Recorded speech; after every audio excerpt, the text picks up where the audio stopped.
Hello, everyone. This is Tom Fox with our inaugural 2025 episode of the award-winning Everything Compliance. Today, we have the quartet of Karen Moore, Jonathan Armstrong, Karen Woody, and Matt Kelly.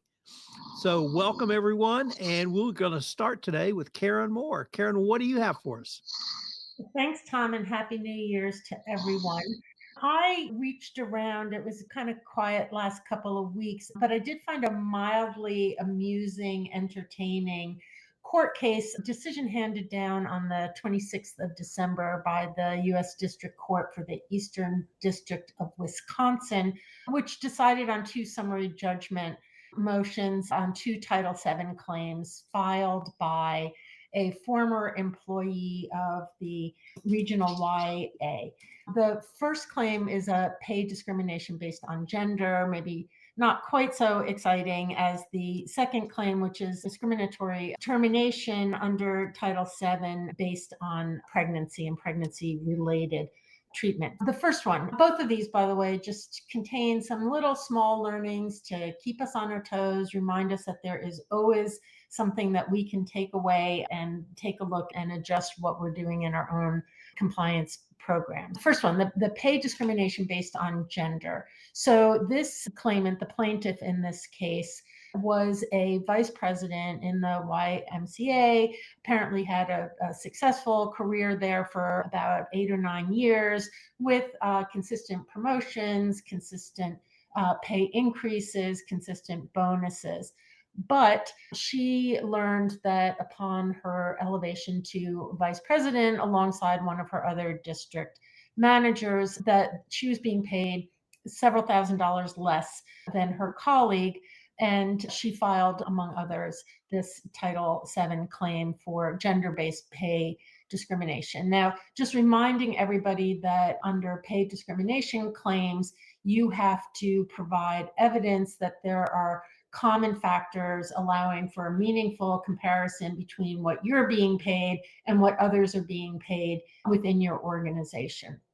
So here, one of the complaints was that she was being paid less than her colleague. They were both elevated at about the same time, even though they had different responsibilities. So she went to the CEO of the organization, and that conversation resulted in a 4% merit increase in her base pay, which was still resulted in 1 to 2% below her colleague vice president.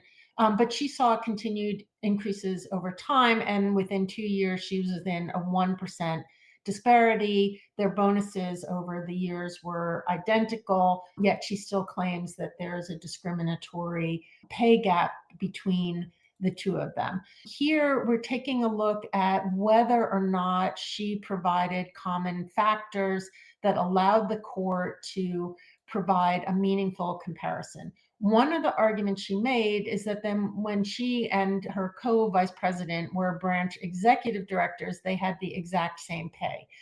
But at that time, that was the exact same job. So the court took a look at the scope of responsibility of the two vice presidents. There was no job description. The titles were similar. However, the scope of their responsibilities were very different. Her co-vice president had more direct reports, had a master's degree, was responsible geographically for a larger territory. And even though they had similar titles, they had dissimilar responsibilities. And again, just a reminder, this is like a kind of 1% pay disparity. So the court issued a summary judgment, granted summary judgment to the defendant organization, finding that there was no evidence of gender based discrimination. Some small takeaways here. It's none of these are going to be surprises to anybody working in the compliance field. You need job descriptions, you need objective salary ranges with criteria. Why are there different awards within that range? You need to do pay audits to make sure that people are being paid appropriately. You need to have transparent discussions with your employees when you're making pay decisions, whether it's bonuses or base pay or others, so that they understand. These are HR related matters and management related matters, but like with all things, chief compliance officers and compliance professionals are uniquely positioned to take a different perspective and make small adjustments, double check, have conversations with the appropriate people. Are there learnings here where we could avoid these kind of pay discrimination claims by our employees? So that's kind of off the table. The second thing is a little bit more interesting and has a small kind of either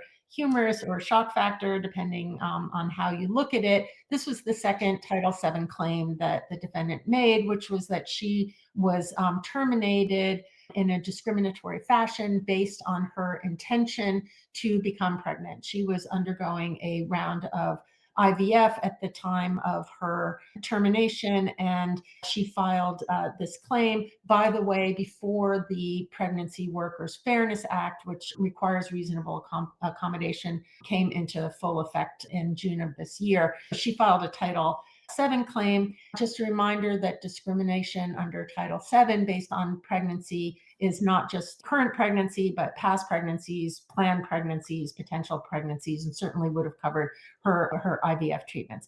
So here the burden was on her to demonstrate that based on the evidence as a whole, she was treated differently than other people in her position, and that she was terminated as a result of her intention to become pregnant.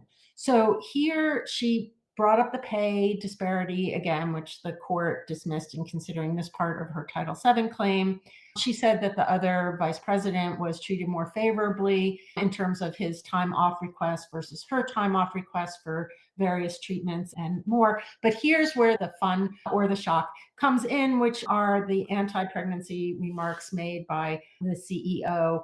He entered into a meeting in which he knew that the plaintiff in this case was intending to go for a round of IVF, and that two members of her team were already pregnant, and said, oh, there must be something in the water here. And by the way, nobody else on your team is allowed to get pregnant until we resolve the current pregnancy. So not really smart moves on the part of the CEO of the organization. The plaintiff claims that after she informed the CEO of her intention, he first of all manufactured documents with HR together with the other vice president to document false instances of poor performance, so that there was kind of a pretext created after the fact that there had been no feedback to her during her performance that indicated that she was not performing up to scratch.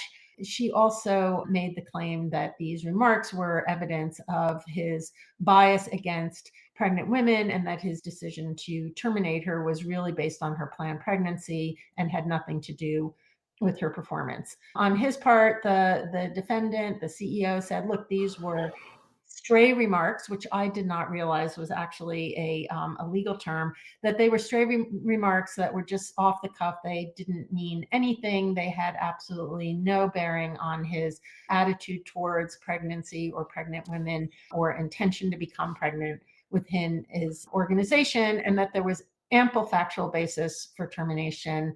She canceled a bunch of meetings. She didn't show up for one of the board meetings. She had lack of leadership skills. They had third-party reports, including from her direct reports, as to her failure to implement strategic initiatives. So the court took a look at everything surrounding this, all of the facts, all of the documented evidence that the defendant came up with to show that the termination was based, in fact, on poor performance and not on pregnancy. And I think, based on the language of the decision, that the court may have granted summary judgment here and dismissed the plaintiff's claims and granted summary judgment in favor of the defendant, had it not been for these stupid comments here. And so it kind of looked more into these stray remarks, because we all see them, we've all made them, we've made stupid comments in stupid contexts without any real meaning. But here, stray remarks can be considered circumstantial or direct evidence of intentional discrimination if, and the court named two things: one, that they're sufficiently connected to the employment decision in time, and that by the decision maker close in time to the adverse decision. So here we've got the CEO who terminated this employee a mere few days after her initiation of the IVF. So the timing here is he made the bad remarks.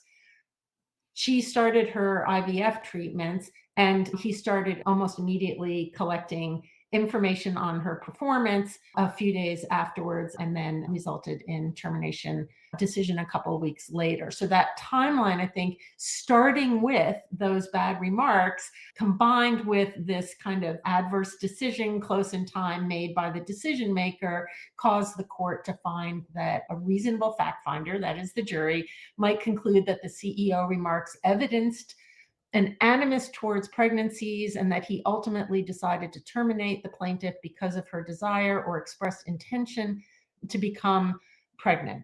Here we've got just really dumb offhand remarks, which have led now to a jury trial. Now, there are other facts maybe that might have led the court to make the same decision to deny summary judgment and take this to trial, but here it really seems that those comments were the tipping point.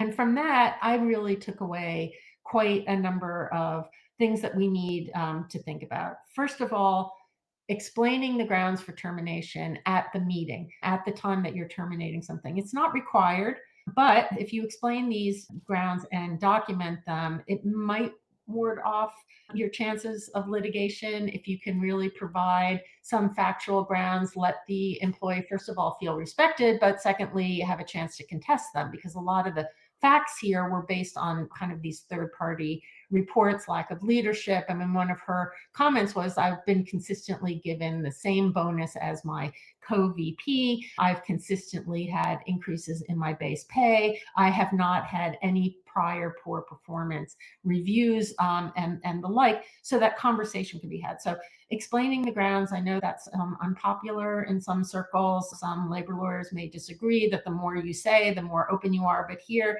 and I think as a best practice, you could potentially ward it off. The other thing, which is the broken record for all of our HR colleagues out there, which is document poor performance, have a system in which poor performance can be documented so that over time you can build up a evidence-based, time-dependent documentation that says, look, there are gaps in our expectations. You were promoted to VP, you were given adequate performance reviews, but we have high expectations we were hoping you were going to meet, and you didn't. Don't pay the bonus for heaven's sakes. Don't give merit increases for heaven's sakes.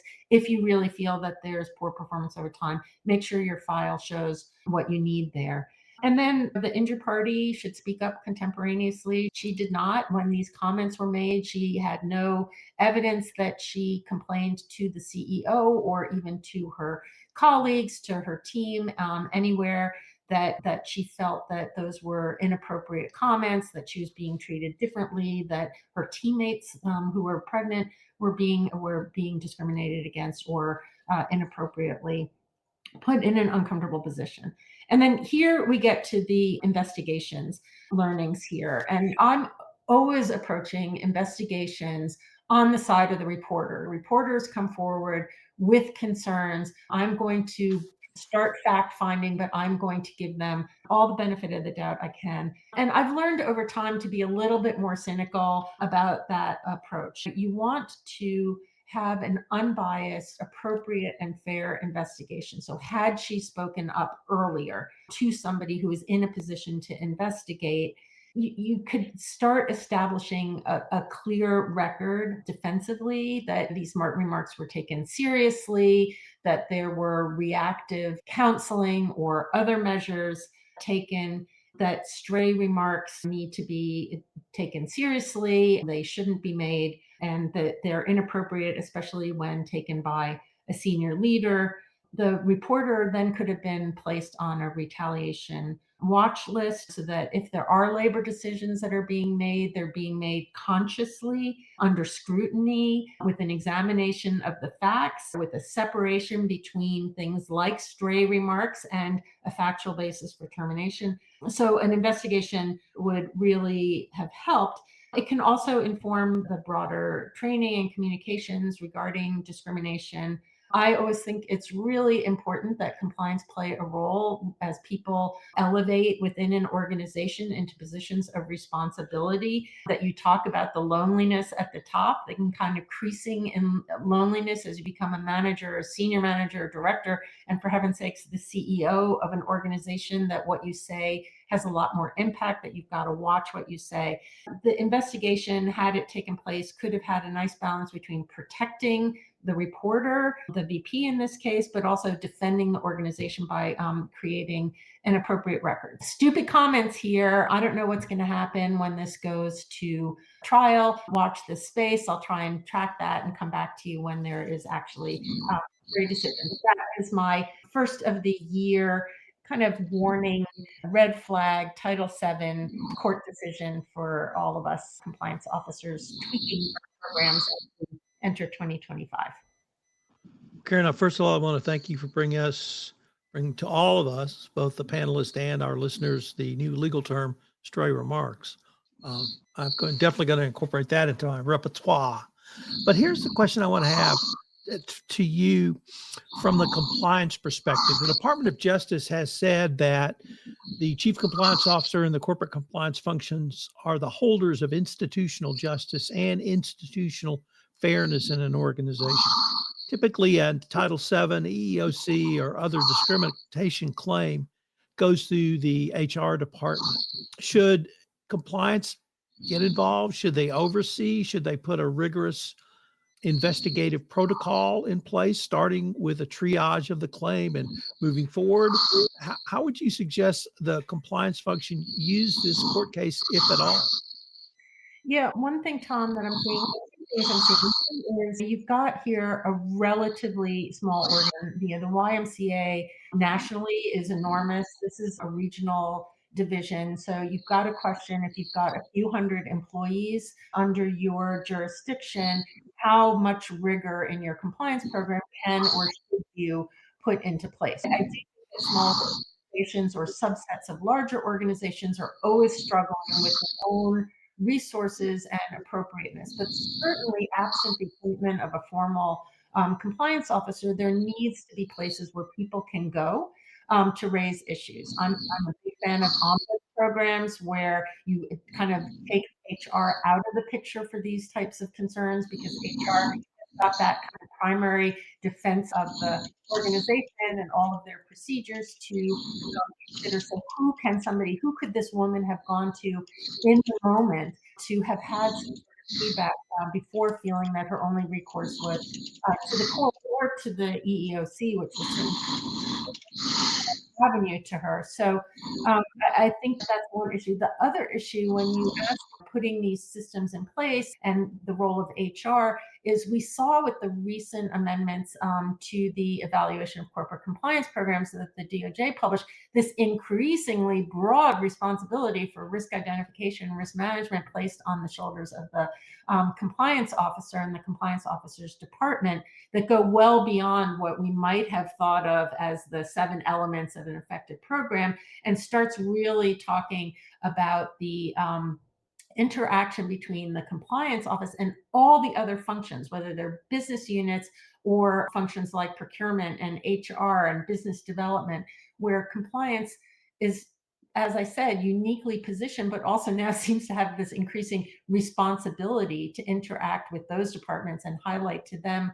their responsibility, their need to adjust, their need to interact with compliance in speak up systems, in monitoring systems, in auditing, in reaction, in document creation. I think compliance role is expanding, and the question really has to be now whether the resources are going along with it to allow that to happen.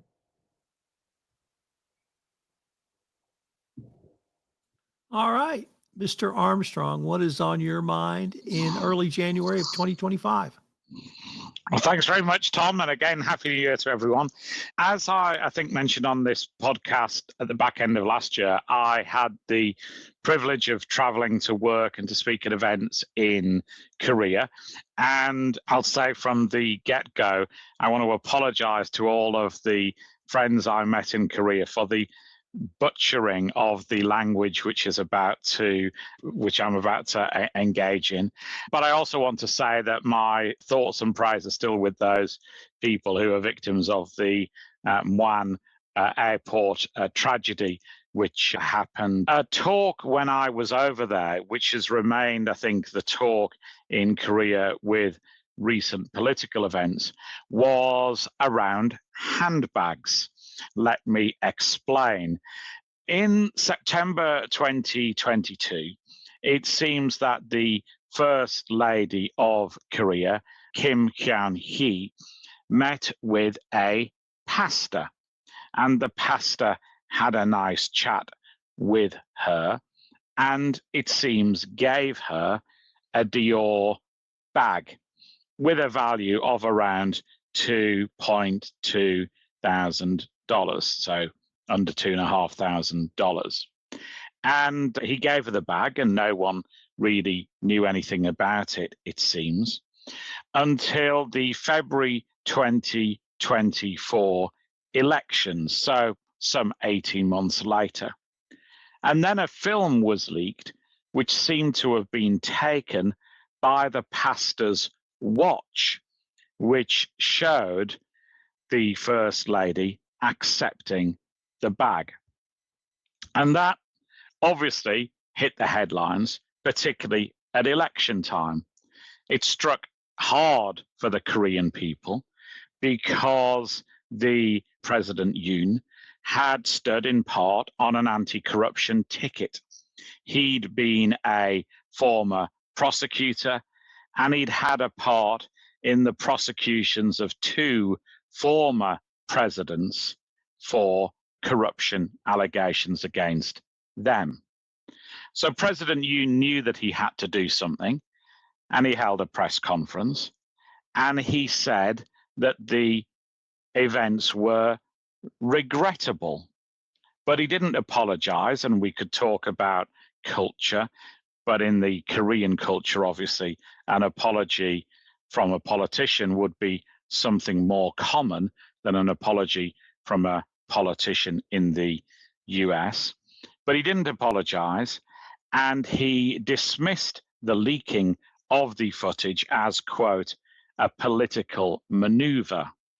When he was asked to expand, or when he expanded on what was regrettable, he said that the thing that was regrettable was that his wife had been unable to have the, quote, cold heart to reject the pastor.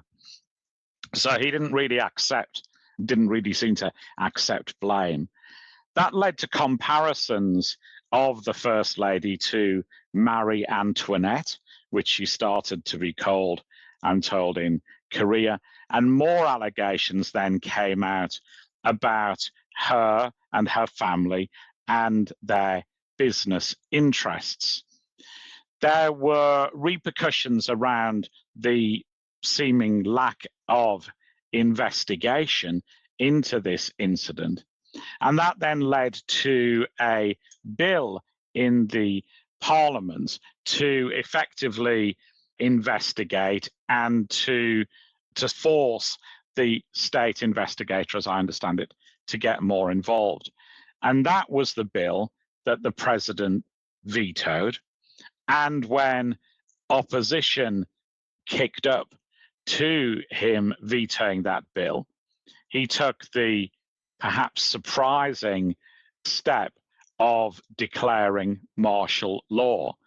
Now, I think most people know the back end of the story and martial law being declared, but perhaps they don't know the front end of the story and how it starts off effectively with a corruption case.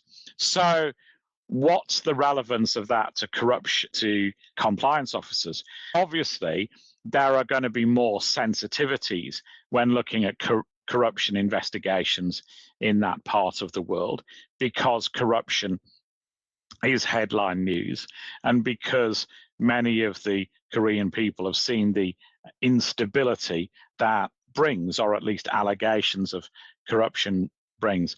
But maybe there's 5 other things. Let's replace last month's 5 gold rings with 5 sort of illustrations for compliance officers that the case brings us. First of all, I think it illustrates what I call the say-do gap. So many executives, many organizations suffer from this say-do gap, this difference between what they say and what they do. So to give you an example, coming up to the London Olympics in 2012, we had a client where obviously the Bribery Act was very new. Hospitality was a key area of focus, it seemed, for the Serious Fraud Office. And so my client decided that it was not safe to entertain people at the Olympics. So one of the divisions of the business had planned to take a corporate hospitality package at the Olympics to bring customers in. The business decided as a whole that was too risky, and they rolled out of that hospitality package. So imagine the terror in the eyes of the people who took that decision when the CEO was photographed being entertained in a much more lavish setting at the Olympics. Not only was he being entertained in a lavish setting, but he'd flown all the way over from the US to be in London to attend an event where he'd agreed nobody could do entertainment there. So that's a really big say-do gap, one that I think in some respects, I still do work for the same organization, and they still have a legacy of that. The remedial measures they had to put in place, not only in more training for employees, not only for a sort of Korean-style apology from the CEO, but we're still doing work with suppliers to reinforce those messages that were undermined by this say-do gap incident 12, 13 years ago. Secondly, I think the case tells us that whistleblowers have to be acted on. You can't fetter the investigation, and you can't tie the hands of investigators. Thirdly, I think you need to have clear policies on what's prohibited and what isn't. Obviously, $2,200 would be enough to trigger policies in most organizations. You've got to know the level you're setting. Fourthly, CEO risk. We've talked about it before. Karen's talked about it already today. As a general rule, compliance organizations are getting much better at pushing compliance down in the organization. They struggle with pushing it up. And the very top of the organization, the president, the CEO, has got to take compliance seriously. Even the president's spouse has as well. And then I guess the fifth message is, I guess, going back to the days of Troy and a modernized version, beware of pastors with camera watchers bearing gifts. They're my thoughts, Tom. I must say, you have elevated the bar following Ms. Moore for Ms. Woody and Matt Kelly, because now we have not simply the new legal term stray remarks. We have the compliance term, the say-do gap. You've really taken us up. Karen, lots of pressure on you now. I am going to acknowledge off the bat that I won't be able to raise my rhetoric to that level at all. I'll give it a whirl, but probably will not. I mean, I never can keep up with Armstrong. Nobody can. But today, Tom, I'm going to talk about the CFPB. If it's my turn, I don't want to jump ahead unless there are questions for Jonathan. I think it's your turn. All right, I'll go ahead then. Like I said, I'm going to talk today about the CFPB, the Consumer Financial Protection Bureau, which is something I think most of us are aware of and have heard a lot about in recent months, if not in the last decade. It is, I think, going to be in line with what I discussed last time on this podcast, which is where do the agencies stand in Trump 2.0? And so a lot of this will be a bit of an echo from what I was saying even last podcast about Some of the issues that we'll see maybe with the SEC. PB, for a lot of reasons, is more, I think, of a lightning rod than the SEC. It was set up after the Great Recession, the 2008 crash, and essentially built upon what was really a proposal, a framework that was pushed a lot by Elizabeth Warren. So right there, you can see that there was a lot of political backstory to this agency that was seen as a bit of a lightning rod, just ab initio, like from the get-go. It had some controversy to some extent.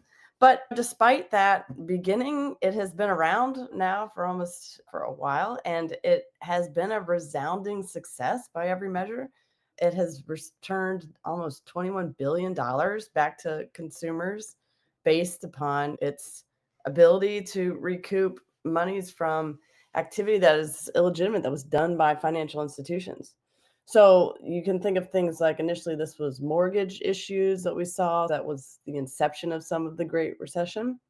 More recently, it has tackled issues like medical debt being attached to your credit scores. Just in the last month, the agency succeeded in reducing the maximum amount of overdraft fees that were required by credit card companies. So they were able to remove the $35 overdraft fee and bring it down to $5, capped at that. And same with credit card late fees. There was a reduction of almost 80% done by the CFPB under the Biden administration.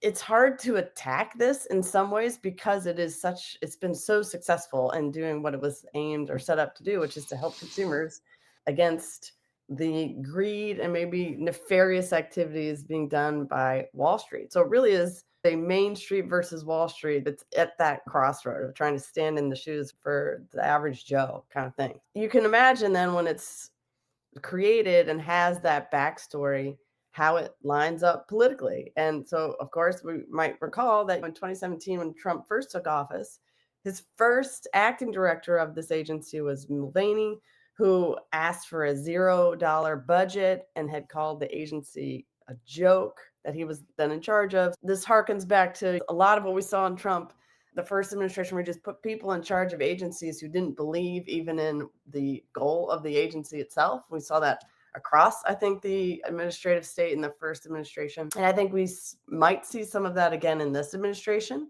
Mulvaney then was replaced. He was just the acting director, but he was replaced by this woman, Kathy Kraninger, who took over in the Trump administration. And she, as maybe predicted, gutted some of the crucial rules that had been enacted under the Obama administration that were protecting consumers for things like payday loans, car title loans. There's a lot that she's rolled back. But Andy, of course, relaxed a lot of the requirements for financial institution reporting. She just relaxed a lot of the progress that had been done in the first few years of this agency regarding even the things like the mortgage disclosure rules and things like that. So I imagine we'll see something like that. Obviously, in the Biden administration and certainly under the agency head Chopra now, we've had this aggressive rulemaking, this more aggressive sort of attempt to recoup funds for consumers at the expense of financial institutions. And I imagine we'll see this pushback coming back again. So I will say a few things, though, about that could be considered lights at the end of the tunnel here. And the first is that those of you who are in this space might appreciate that this agency was challenged. I mean, this has been challenged as in the legitimacy of it at all, whether or not it was an overstep to set up this agency at all. That went all the way to the Supreme Court in the first Trump administration. And it was decided 7-2 in an opinion penned by Clarence Thomas that the agency was legitimate and even its funding source was legitimate. So the ultimate challenge to this agency has failed in its first administration. So I think it is here to stay, but in what form it will take, it will be interesting. Looking forward to Trump 2.0. Again, it's no surprise that Trump and his sort of minions and acolytes certainly do not like this agency. Elon has called for its termination. It's listed under Project 2025 and the Heritage Foundation publications. They want this thing gone. Representative Andy Barr out of Kentucky and also I think Tim Scott out of South Carolina. Those two are holding significant positions of power at the House Financial Services and the Senate Banking Committee, respectively. And they have already introduced some legislation aimed at really gutting and reworking what the CFPB is. So just last month, or no, I guess it was about a year ago, over a year ago, Representative Barr had introduced legislation trying to completely rework the CFPB, changing it from being a 5-person commission down to a single person, making sure it's no longer part of any sort of broader organizational structure in terms of having a link to the Federal Reserve, all these sort of the ways that the agency is set up. He's trying to attack it at the ground level. And so it looks like there could be some real rough sledding going forward for this agency and all of those who are in its employ. But I will say, again, another couple, I think, potential, granted, end of the tunnel type bright lights is it's at its own potential peril for the Republicans to go that hard on this. Because first, Trump at least gave lip service in his campaign that he was a populist. I mean, we all apparently have this president because we expect our grocery bills to go down. He even, I think on the campaign trail, had at once posited that there should be a cap on credit card interest rates. So I say this just because it could really be a minefield to try to take on this agency that is really the champion of, like I said, average Joe the plumber, whoever from the first time, or just this Main Street versus Wall Street setup.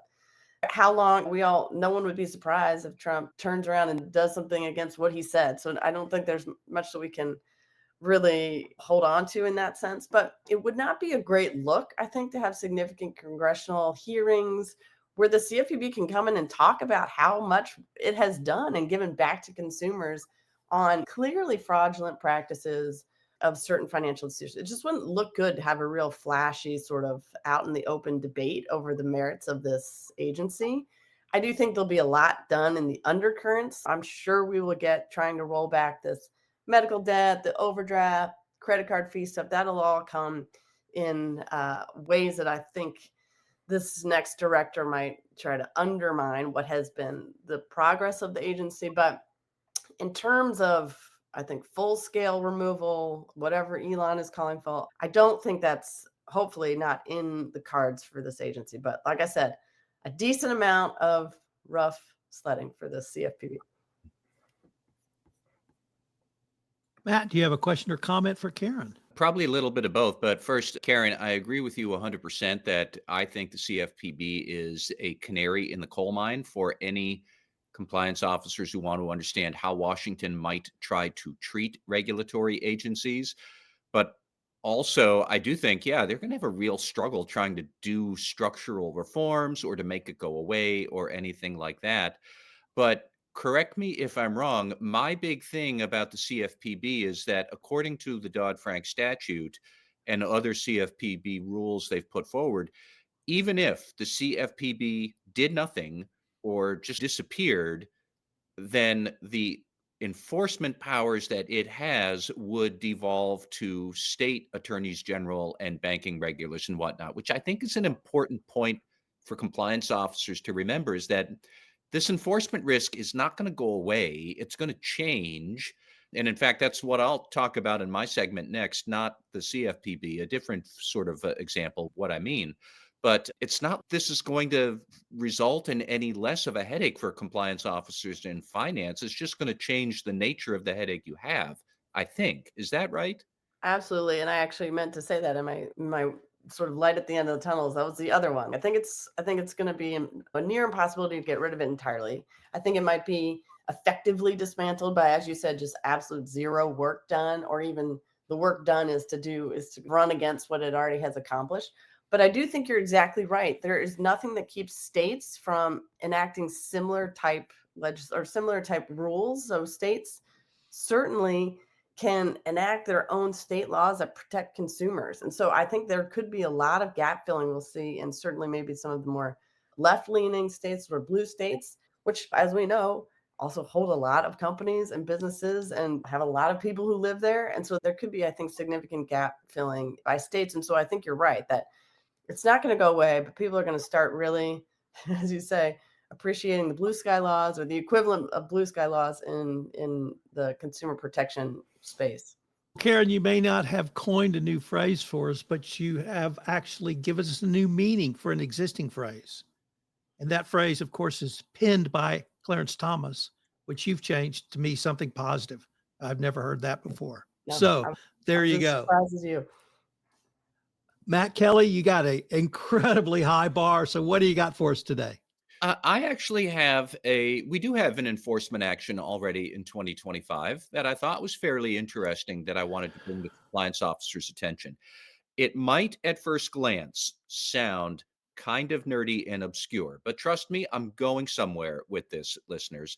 This was a case against a big mortgage player, the home mortgage market, Bayview Asset Management, where they were sanctioned for poor cybersecurity practices by a coalition of state banking supervisors.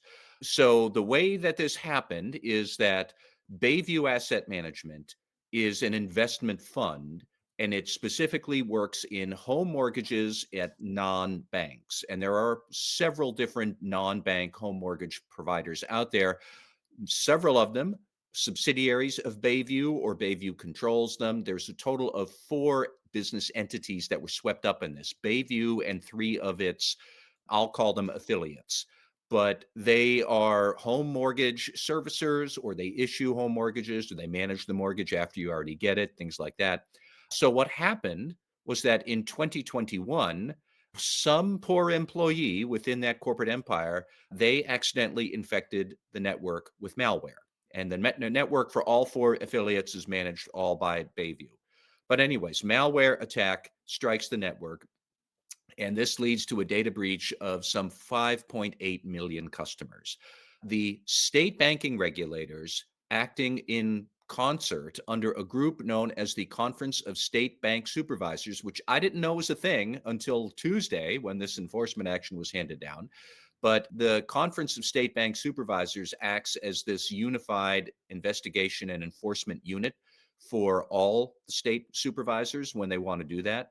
So 53 of them, because apparently there are several states with multiple banking regulators and 1 or 2 territories in the District of Columbia, but they launch a larger probe into Bayview's cybersecurity practices for all of 2020 through 2022, not just that 2021 malware incident.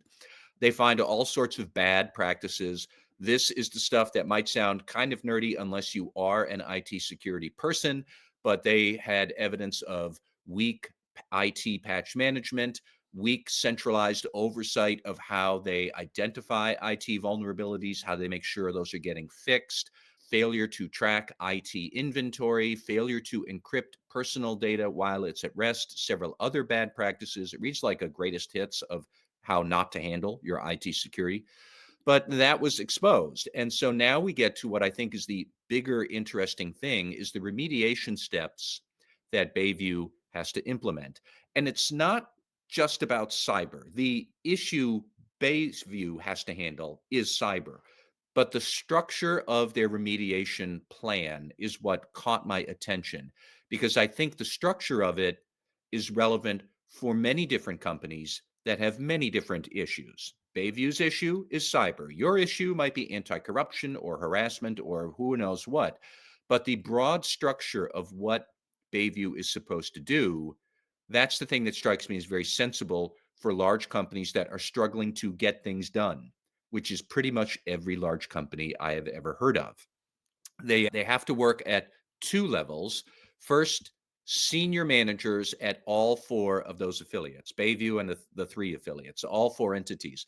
They have to have a corporate governance framework that sort of drives senior management to keep its head in the game on IT security risk. For each affiliate, their framework is going to have to require that management makes sure you have a written information security policy that has to be reviewed and updated every year. Review and update the business continuity plan at least every year. Review and update the incident response plan. Review it every year, update it as necessary. And that plan for incident response has to pay particular attention to the roles and responsibilities of the IT security team that works underneath senior management. But really, that whole thing just means senior management, as you're reviewing your incident response plan, please give some thought to who's doing what to make sure that when you say this shall be done, the right people are doing the right things so it gets done. And then make sure that there are written policies for configuration management, data protection, identity access, IT vendor management. So that's a lot of stuff. And Bayview and its minion firms, they're going to have to get pretty granular about their IT risk management efforts. But I think the whole point here is that it drives senior management to think about cybersecurity risk at a big strategic level and not just at an operational level. Here's our business. This is how we're doing it. We know cyber's a thing. You peons in the IT security department, please make sure we have no cybersecurity risk. That is a terrible way to treat it from now for the rest of eternity on this planet. So it really, the framework makes senior management think about how will we have a secure business as we move forward? How are we sure that cybersecurity capabilities are strong and woven through the whole firm? That's part one. And then part two is more lower level for the actual IT people who are in charge. They're going to have to come up with a risk management plan. And that plan has to be in accordance with several specific cyber rules. One is for New York State. It is known as NYCR Part 500. The other one is for the safeguards rule from the Federal Trade Commission. Those are just basically rules that talk about good data protection. The risk management plan the IT people come up with has to be in accordance with that.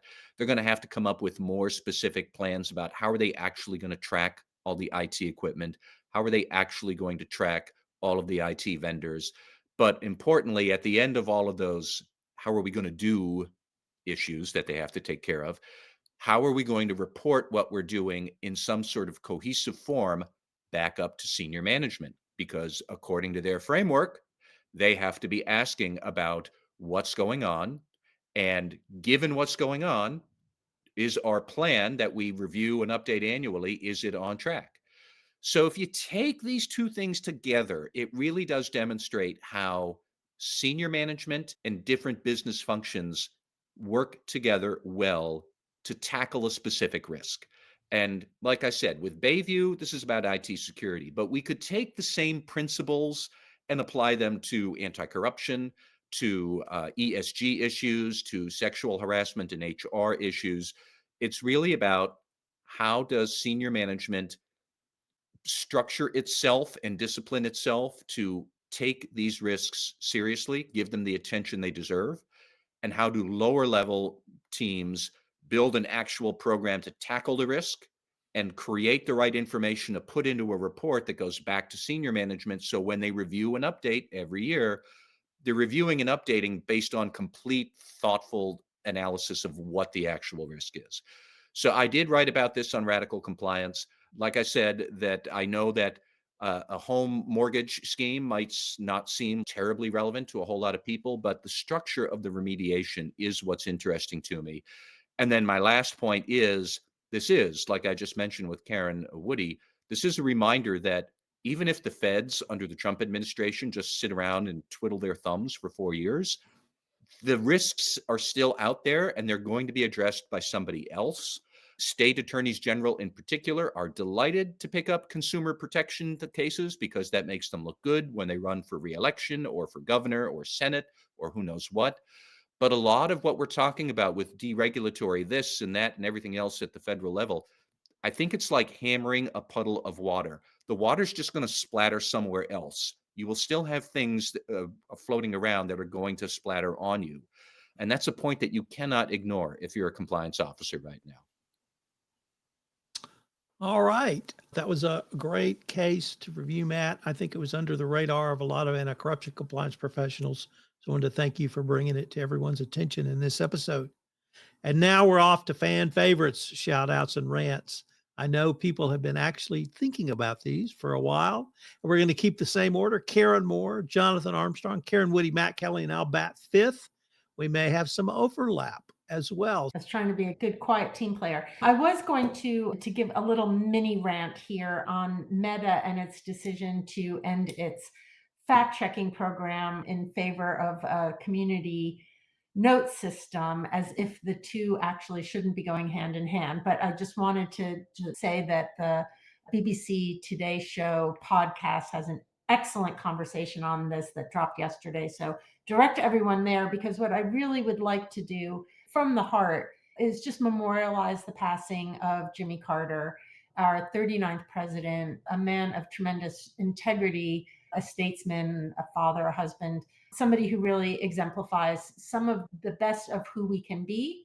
Arguably, maybe not the most successful president, but I entered high school as he started his first days in office, and I turned 18 as he attempted to expand his presidency into a second term unsuccessfully. But so that was my first foray into voting in our great system of democracy and election and trying to make your voice heard. I was in high school in New Hampshire, actually was particularly exposed to Carter, as New Hampshire was, at least at that time, one of the really important early bellwethers for the presidential elections. I know from my own formative teenage years what a difficult time the mid to late 70s were for the country. Tremendous inflation battled into submission, resulting in a recession,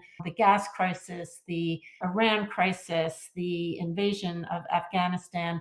Carter may not go down into the record annals as one of the world's best presidents, but he certainly did what he needed to do with honesty, with integrity, with tremendous use of diplomacy in a very difficult time, although I start to feel like one has not been a difficult time.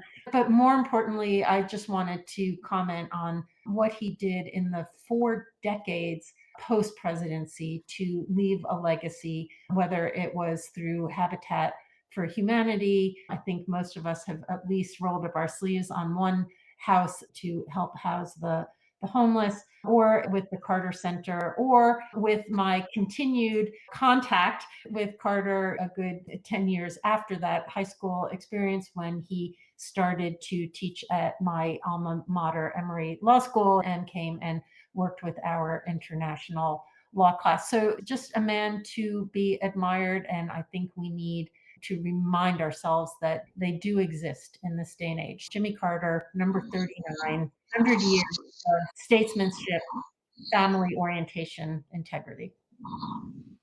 Mr. Armstrong. Yeah, here to that. I decided that as part of my New Year's resolution, I was going to stop ranting about serious politicians. So instead, I'm going to talk about Liz Truss. And it's a litigation alert this week. Liz Truss, you may have seen, has sent a cease and desist letter to Sir Keir Starmer, threatening him with legal proceedings. Now, nothing, I have to say for professional reasons, nothing I'm about to say should be taken as a criticism or comment on the actions of Liz Truss's lawyers.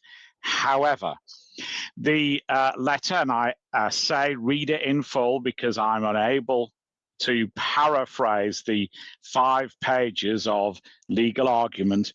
The letter alleges that Keir Starmer keeps repeating that Liz Truss, quote, crashed the economy. And Liz Truss's various observations or defenses to the allegation that she crashed the economy are, I think, varyingly described as not me. It was the Bank of England that did it. It was someone else's fault. It didn't happen. Or this was all a coincidence.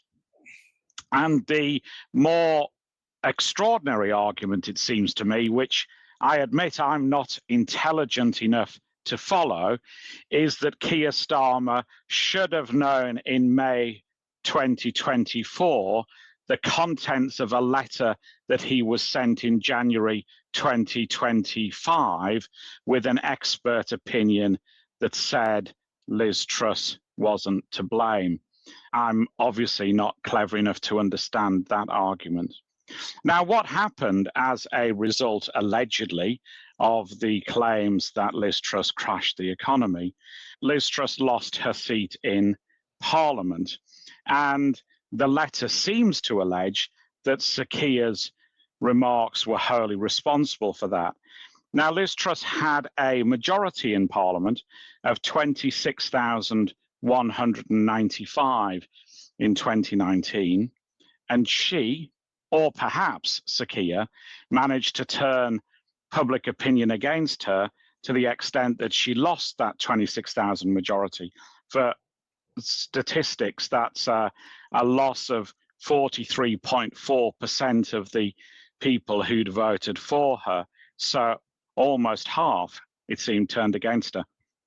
Now, for full disclosure, I should say that Liz wasn't the only candidate who became less popular in Southwest Norfolk in 2024, because that would be to forget the election loss of the Earl Elvis of East Anglia, the monster raving loony party candidate and sometime reincarnation of Elvis, who also lost 0.9% of his votes compared to Liz's 43.4.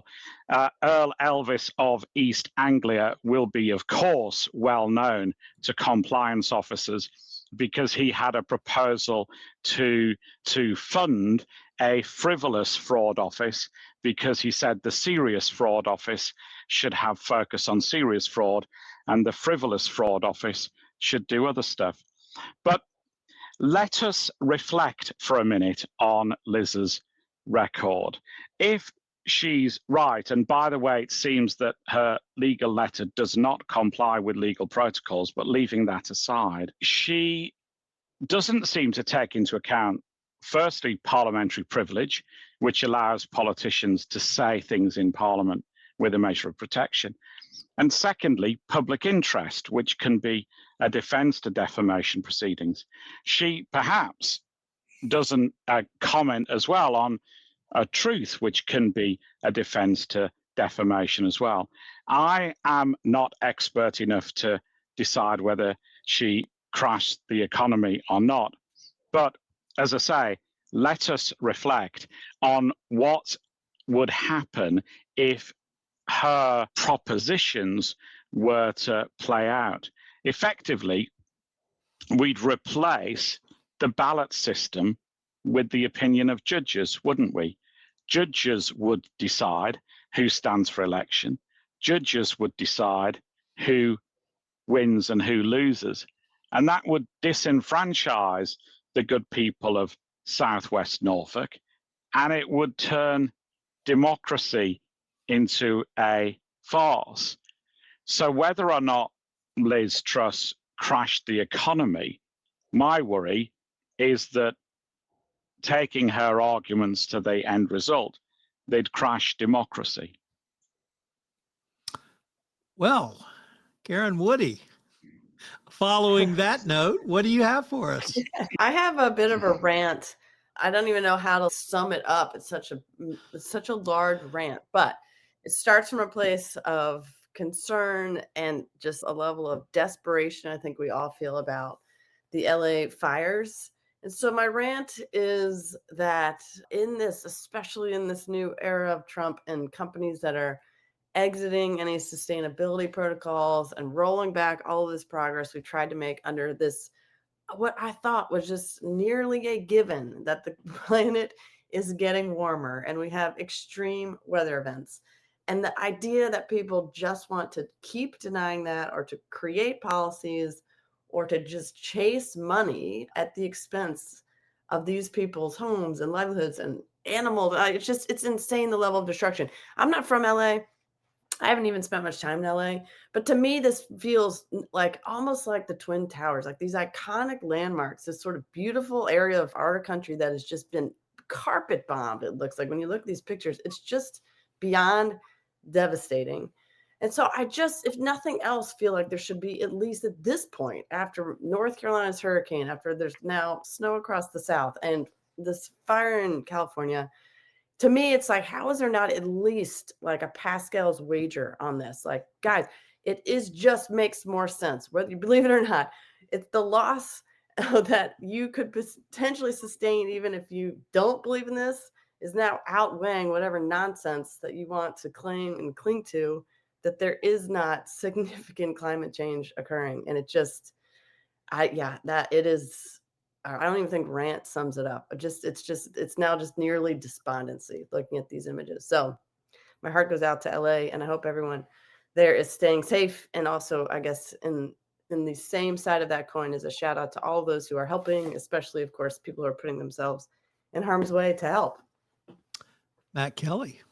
I'm actually going to follow again on what Garen Woody was just saying, because today I decided to give a shout out related to the LA fires, specifically to the actor Steve Guttenberg, who is now 66 years old. For those of you who don't know, he was a big movie star in the 80s and still keeping it real, living in LA. His last big film, it looks like it was Sharknado 4.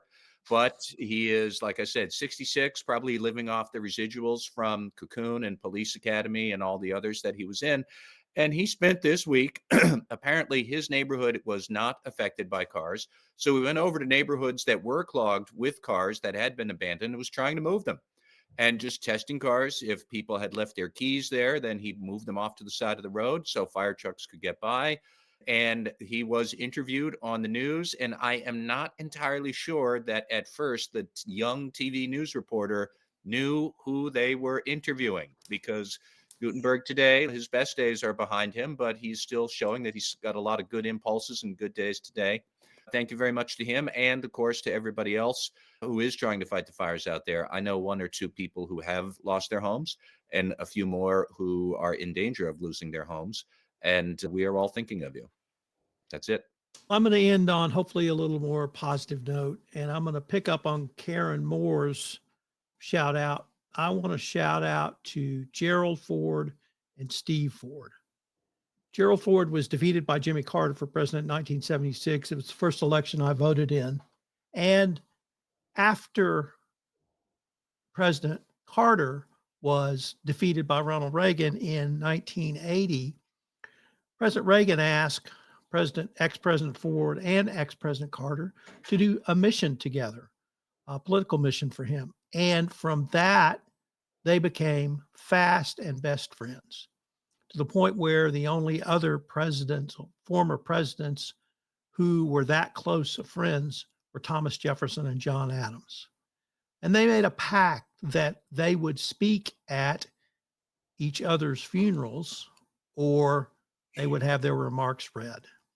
And so Jimmy Carter spoke at Gerald Ford's funeral, and obviously President Ford predeceased Jimmy Carter. So Steve Ford spoke and read remarks that his father penned at Jimmy Carter's funeral.